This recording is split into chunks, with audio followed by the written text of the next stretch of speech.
Hello, hello, it's Coyote Christina, surfer, author, dream weaver. We are in week 6 of the Amazed and Amused campaign, this is the Friday post. I did miss posting on Friday, so I'm a couple days late here, but just to review, on Thursday we're winding up the relation stage of the journey with the paradox section, and we talked about wolf medicine, dragonfly and alligator. And one of the big concepts that kind of runs through all those was illusion, kind of with wolf medicine talking about how it's all an illusion. The teacher within helps us see, kind of decipher between, bring our dreams into reality, and touches upon illusion. And then dragonfly is actually about illusion, and alligator then helps us with the same, deciding what things are illusion, what things aren't.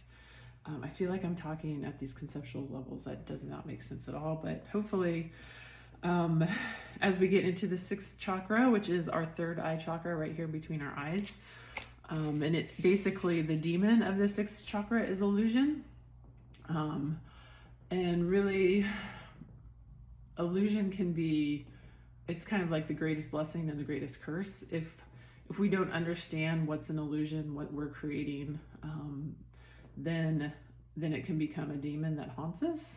But if we realize, like dragonfly medicine tells us, to dive deep within, realize it's all an illusion and we are creating it all, so why not create the life of our dreams?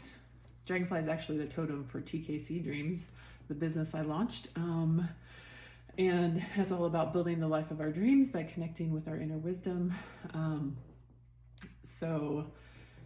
So if we're creating it all, why not create the life of our dreams? So it's like, how do we use this state of illusion to build the life of our dreams and not let it haunt us and keep us caged by our trauma and circumstance. So, and it's Friday, so we are going to talk about the chakras, and we're going to focus on the 6th chakra because, like I said, that is really where illusion sits. And I really like this. I was looking in the Eastern Body, Western Mind, Psychology of the Chakra System and a Path to Self by Anadea Judith, an amazing healer and woman, and writer and author and all kinds of wonderful things. But she has in her book listed each chakra. So the 1st chakra, the Earth Mother, the provider. The 2nd chakra is the lover. The 3rd chakra is the hero. The 4th chakra is the healer. The 5th is the artist. The 6th is the seer. And the 7th is the sage master. So each of our chakras aligns with a certain role. And that's really, once we have our system balanced and whichever chakra speaks to us the strongest, or we can decide which chakra we want to live from. So if we want to live from our 4th chakra, from our heart chakra, we can be a healer and a force for healing in the world. Same with if we're stronger in our 5th chakra and our creativity and putting new ideas and new ways of seeing out in the world, that can be an artist, a seer. When you're at the 6th eye chakra, you raise to the level of seeing archetypes and symbols. People who are more in the lower chakras that have a harder time thinking at a conceptual level. I didn't really realize this because I've always had a very active 6th chakra, overactive 6th chakra, delusional. So I've always been able to think at a very conceptual level, and I've learned more and more that some people who are more present in their bodies and more grounded in the physical sometimes have a harder time to think at a conceptual level, and they need concrete examples to really process certain information. And one is not better than the other. It's just different ways of being and different ways of being in the world and relating to others. So as we learn more and more that other people might process information in different ways, then we need to learn how to communicate our way of being with them in a way that they can understand, ideally.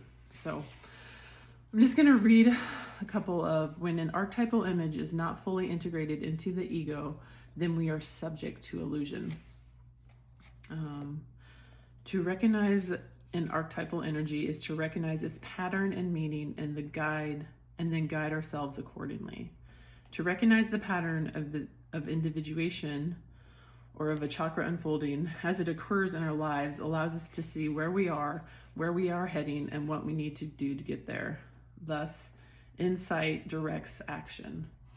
And this really aligns with the transformation stage. And as we enter the transformation stage, because the transformation stage is deciding where we want to go. So now we know where we are. We've processed what is, maybe things that we had been pushing away or avoiding, a heartache that maybe we're experiencing currently in our current lives, or stuff that we had not processed from earlier in life, possibly childhood trauma. When we accept that and start to identify how that has caused us to maybe react to life in a certain way or create certain patterns of being that probably aren't unhealthy if it's based on a trauma or a traumatic event. So then when we recognize and start processing that, we can see where we are, we can accept what is right here, right now, and then we can decide, okay, so if these are the facts, if this is what I have, this is who I am, and this is where I want to go, what do I do next? I get to decide where to go. And really, as much as it's an ego decision where I want to go, and it's also a sixth, our intuition and aligning with the universe. So we can experience transcendence with our sixth chakra. We can embrace our destiny and move beyond fate. We begin to understand those archetypes and the universality of human experience. Because really, when you talk about symbols and archetypes, then we go into the universality of the human race, of humankind. When you look at mythology, all the different mythologies from different cultures across time, it's amazing how there's usually very basic common human experiences that are expressed through their myths, through their tales, through their cultural heritage. And that really, once you start studying ancient myths from different cultures across time, from the Far East, from Ireland, from Europe, from Native Americans, from all these different areas, all of a sudden you start seeing this commonality of experience across all these ancient myths and religions, and you start realizing how our common humanity and how similar are this instinctual self and the ego self of the human has been explained and across time. So as we build our awareness, we free ourselves from ignorance and circumstance we free ourselves from ignorance and circumstance. We find that we are no longer caught up in a cycle of trauma and repetition. We have worked hard to create the space needed to respond to life in healthy, strategic ways, and not simply react with the same old coping mechanisms and habits that may have allowed us to survive at certain points in our lives, but that we are no longer content with. We no longer want to just survive, we want to thrive. So that survival mode is too confining, and it prevents us from finding and building the life of our dreams that's guided from within. When we reach the transformation stage, we have worked hard to align our thoughts, words, and actions. We build our capacity to transform our own lives, and this has the power to change the world. And that goes back to what we started the campaign with, and mentioning that when we do those daily practices and when we embrace our power to change our own lives, this has the power to change the world. I find that super exciting. I shared on that, I think it's the first Friday of the campaign, week 1. Friday, the Lao Zhao poem about the greatest gift we have to give is that of our own self-transformation. So when we go into transformation stage, there's 2 sections of the transformation stage that we're going to talk about, Ithaca and Destiny. Ithaca is when we find that we come home to the skin-covered vessels to which we were birthed, and that we are the homes for which our hearts have been searching. And then Destiny, with coyote, owl, and spider and weasel. Spider spins us through the world of matter and the double helix of our genes to the universe of endless possibilities. So really, Destiny is about setting sail on that sea of destiny, freeing ourselves from being bound by fate, we still are subject to fate, but we don't have to be bound by it. We can embrace our destiny. We can overcome ignorance and circumstance. And when we set sail on the sea of destiny, we are bound for the shore of the graces and the celebration stage, which will be the final stage of the journey that we'll talk about in a week or two. Once we get through Ithaca and destiny, let's see. Yeah. So the skill set for Ithaca is the ability to cultivate a peaceful, nurturing home in all realms, physical, mental, emotional, spiritual. Our goals during the Ithaca section of the journey is to open to the state of grace, learn about archetypes and how they correspond with the universality of human experience. And then when we go into the destiny section, our skill set is opening to our destiny, the whole I am life. And our goal will be to overcome the ignorance and circumstance, to avoid repeating the history of the worst moments of our lives, and embrace our inner power to move towards self-determination. So this is all a continual process. It's amazing how we can be living life, everything seems like it's going great, and even some small events sometimes can trigger something, at least for me, and all of a sudden I find myself in old thought patterns and old ways of thinking, and I was like, working so hard to overcome this inner critic, and how easily we can fall back into those patterns. So it's really good, and that's why I love animal guides. If I see a certain animal, or if I read about, or if I feel like, I really need to read about deer medicine today because I need that gentleness and melt away these demons, so they can inspire. Any of these animals can inspire us at any stage of the journey. This is just what I've reflected on and connected them with a certain stage of the journey, just to pull out how they've supported me and how they might be able to support other people. So hopefully that's a pretty cool introduction to the transformation stage. I wanted to talk more about the sixth chakra here, since it's chakra information that we're supposed to be talking about today. Intuition is a leap toward wholeness and away from fragmentation. We need intuition to embrace the mystery that opens us to a larger cosmic world. The body itself is a screen to both shield and partially reveal the light that is blazing inside your presence. So I thought I'm just going to read from the book here. At chakra 3, we awaken to an egoic consciousness, a sense of separate self with a will to resist or direct the instinctual flow. Chakras 3, 4, and 5 are largely run by the egoic consciousness, that third chakra consciousness, as it interacts with the outer world and integrates experience on the inner planes. The realm of transpersonal consciousness is a realm that is beyond both ego and instincts, yet reflects and combines both.